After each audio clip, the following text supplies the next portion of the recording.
There was once a man who ruled Nigeria during its darkest hours. The man was 32 years old at the time. A soft-spoken military man, a reluctant leader, a man thrust into the center of a storm that would tear a country apart and somehow also hold it together. This is not just a story about war. It is a story about unity, about power, about mistakes, about peace, and what happens when a leader walks away from the throne with his dignity intact. This is the story of General Yakubu Gowon, the man who led Nigeria through civil war, declared no victor, no vanquished, and then chose the quiet road when others would have chosen to be loud forever. Grab your seats, because what you're about to hear isn't just about history. It is a story full of lessons. Born on October 19, 1934 in the small town of Lor, a small village within the Kanke local government area located in Plateau State, Nigeria, Gowon grew up in a Christian household as his father was a missionary with the Church Missionary Society, the CMS. Gowon made a bold move when he decided to join the military. At the time, Nigeria was still under British colonial rule, and the Nigerian military was largely commanded by British officers. He trained in Ghana at the Regular Officers Special Training School and later in the United Kingdom, attending the prestigious Royal Military Academy Sandhurst in 1955 to 1956, where some of the world's finest officers are trained. He further honed his strategic mind at the Staff College in Camberley in 1962 and the Joint Staff College in Latima in 1965, gathering military knowledge that would later be crucial in navigating one of Nigeria's darkest hours. By the time Nigeria gained independence in 1960, Gowon was already a young officer climbing the ranks. He was smart, obedient, and loyal. He was a soldier's soldier. Crucially, he wasn't perceived as a political threat. That made him the kind of man others could trust or at least tolerate in the volatile world of military politics. Then came the first military coup in January 1966, led by Major Chukwuma Kaduna Nzeogu and other young military officers at the time. The coup saw the assassination of top political and military leaders, including Prime Minister Tafawa Balewa, Ahmadu Bello, Premier of the North, Samuel Akintola, Premier of the West, and a host of senior military officers.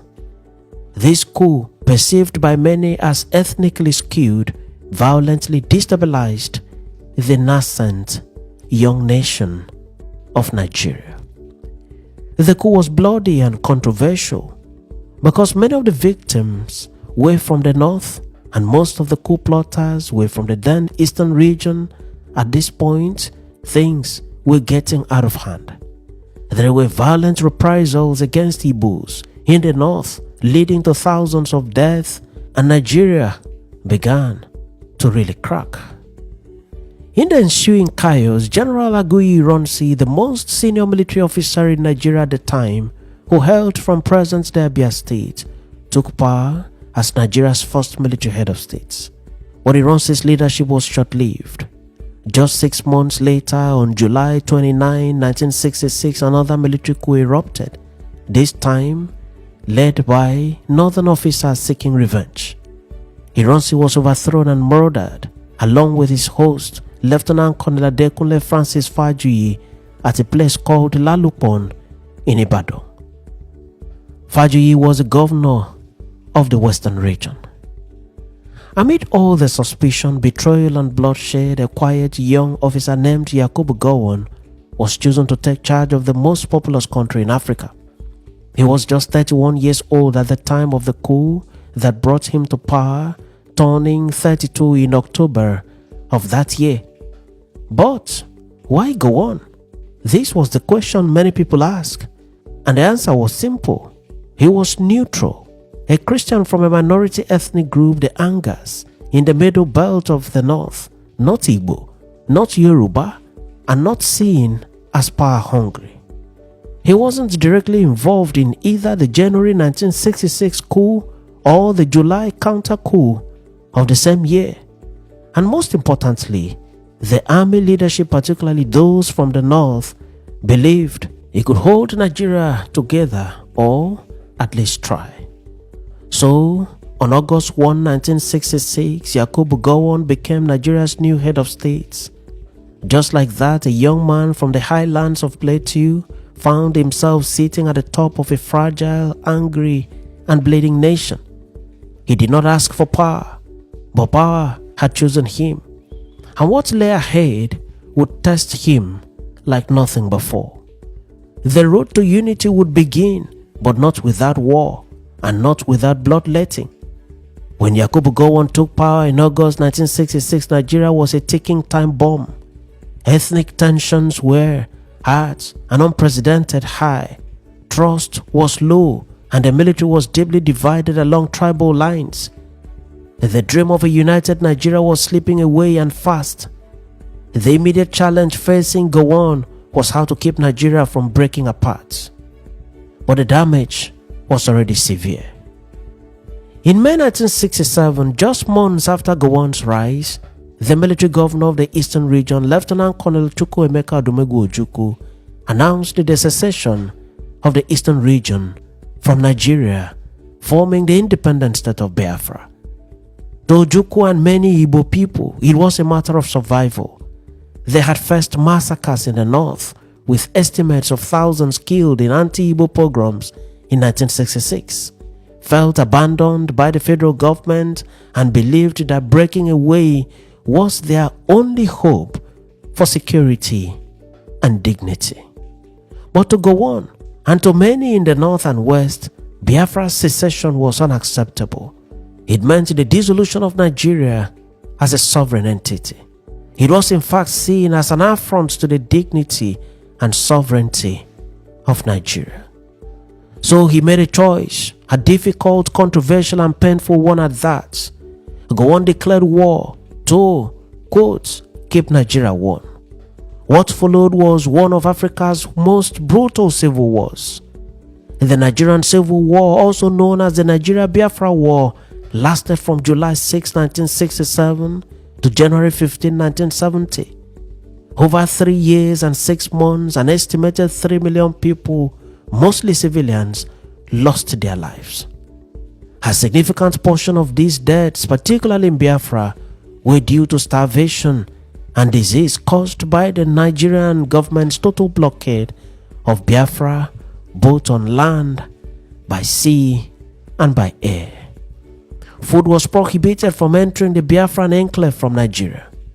Images of malnourished Biafran children with bloated stomachs shook the world, transforming it into a global humanitarian disaster that spurred international relief efforts. Gowon faced heavy criticism, both locally and internationally, for the conduct of the war, particularly the blockade of Biafra. But he remained firm. In his eyes, letting Biafra go would set a dangerous precedent, that any group unhappy with the Federation could simply break away, copying from Biafra. He held firm to the idea of a united Nigeria, even if it meant war.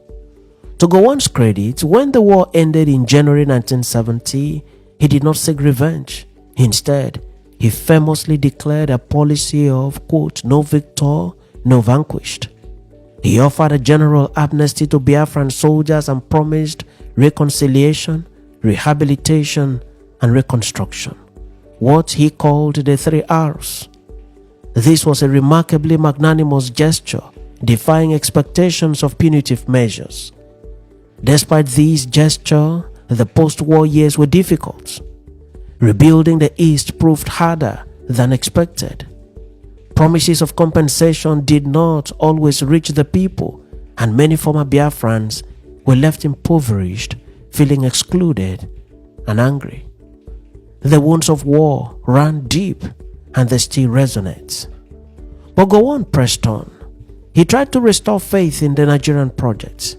He expanded education, notably establishing 7 new universities, including the University of Benin, and launched massive infrastructure programs. To further address ethnic tensions and decentralize power, he had created 12 new states from the original 4 regions in May 1967, shortly before the war, hoping to weaken ethnic power blocs and give minority groups more representation and a greater sense of belonging within the Federation of Nigeria. To fund these ambitions, Gowon relied on something Nigeria had in abundance: oil.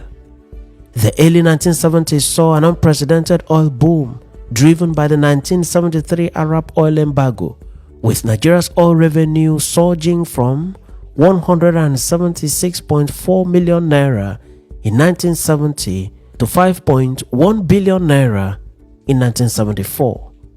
For the first time, Nigeria had serious money, but with money came corruption, and with power came greed, setting the stage for challenges that would define Gowon's later years in power. Still, in the eyes of many Nigerians, Gowon remained a humble and sincere leader who guided the country through its darkest days. He never wore lavish uniforms and he rarely raised his voice, but he held the country together by force, by faith, and by focus. The war had changed him. He entered as a young, uncertain soldier. He emerged as a leader burdened with both the heavy weight of the conflict and a profound sense of gratitude for its resolution. Yet, even peace would not protect him from the storm that was coming. After the Civil War ended in 1970, Nigeria entered a new era, an era filled with oil money, high hopes, and hidden dangers. Gowon stood tall at the center of it all. He was not just the head of state, but the man holding together a deeply wounded yet oil-rich nation. The end of the war had brought peace, but not without challenges. Nigeria's economy was booming thanks to the oil boom of the early 1970s, which saw the price of oil increase quadruple in a few short years. But while money flowed into government coffers, something else seeped into the system: corruption. Ministers, governors, and senior civil servants were getting rich fast. Contracts were inflated, public funds went unaccounted for, and a culture of chop and chop, steal and escape started to take roots. Rather than decisively tackling the corruption head-on, Gowon's administration often appeared to look the other way. Reports and rumors of embezzlement mounted, yet few were punished effectively. The very system he had helped stabilize after the war was now being eroded from the inside. Meanwhile, the young military officers who had once cheered Gowon's rise were growing relentless. They saw how the country's vast wealth was being squandered, how promises of reform were being broken, and how the momentum for progress had stalled. They believed Nigeria needed a fresh direction. One of the key turning points came when Gowon postponed the return to civilian rule. In a National Day broadcast on October 1, 1974, Gowon suddenly announced that the 1976 transition date to democracy would be delayed indefinitely. His reason: Nigeria wasn't ready for a return to politics, he said. The foundations weren't strong enough, he added. But many Nigerians, particularly the educated elite and the military, did not agree with him. They viewed it as a clear betrayal of trust and an attempt to perpetuate himself in power. The military was especially angry. They believed Gowon was now holding on to power for too long, that he was losing the zeal he once had, and that the fight for a united Nigeria was slowly turning into just another power game. So, on July 29, 1975, ironically the 9th anniversary of the counter-coup that brought him to power, Yakubu Gowon was overthrown in a bloodless military coup. Gowon was away in Kampala, Uganda, attending an Organization of African Unity summit when the coup was announced back home on Radio Nigeria. The announcement was made by his kinsman Joseph Garba, who also served as commander of the Guards Brigade at the time, the head of the president's security units. Just like Gowon, Garba was from Plateau State. Just like that, the era of Gowon ended. There were no tanks on the streets, no gunshots in the capital, just a calm announcement and a quiet exit. Gowon did not resist. He did not return to Nigeria to fight for power. Instead, he remained in exile in the United Kingdom, where he enrolled at Warwick University to study political science. The man who once led Africa's most populous country now sat quietly in a classroom with young persons, taking notes, writing essays, presenting seminar papers, and reflecting on power. His fall wasn't violent, it wasn't dramatic, but it marked the end of an era, a period filled with hope, war, wealth, and missed opportunities. Yet, this would not be the last time Nigeria heard from Gowon. Following the brutal assassination of his successor, Murtala Mohammed, barely 200 days into power, Gowon was surprisingly accused of involvement in the coup. His rank and military benefit were thus stripped. However, the charges were never definitely proven, and years later, in 1987, under the regime of General Ibrahim Badamasi Babangida, the government restored his rank and honor, effectively granting him a full pardon for whatever must have been alleged against him. In the 1990s and early 2000s, Gowon re-emerged, not as a politician or a kingmaker, but as a moral voice in national affairs. He founded the Nigeria Praise Movement in 1996, believing that the nation's challenges required not just sound policies but also spiritual intervention and national repentance. He began speaking at conferences, writing about unity and counseling leaders both in government and out of government, advocating for peace and reconciliation. He never ran for political office again, never called for a return to military rule, and never actively sought the spotlight, preferring a more advisory and spiritual role. Today, Yakubu Gowon is one of the few Nigerian leaders still highly respected. His time in office wasn't perfect. The civil war, the perceived inaction on corruption scandals, the delayed return to democracy, all left real scars and continue to be debated by historians. But his conduct after power, the grace with which he exited the stage and dedicated himself to national healing, has earned him rare praise in a country where leaders often cling to power till the very end. He reminds many of what leadership could be: flawed, yes, but still human, still hopeful. In a country known for leaders who come, conquer, and often refuse to leave, Yakubu Gowon was different. He made heavy choices, some that scarred a nation. But unlike many, he also chose to live, to reflect, to grow. No stolen billions, no political comeback, just a man who led, stumbled, and still found the grace to walk again and pray for the country he once ruled. In the end, Gowon did not just fight to keep Nigeria together. He became a symbol of what Nigerian leadership could be if humility ever met power. The question now is, in today's Nigeria, would a leader like Yakubu Gowon ever stand a chance? History will surely serve as the decider. Thanks for watching this edition of Back in History, and do remember to subscribe to the channel or follow the page for regular notification on every new video. I am your friend and host Ekemini Udim, wishing you the best in all you do.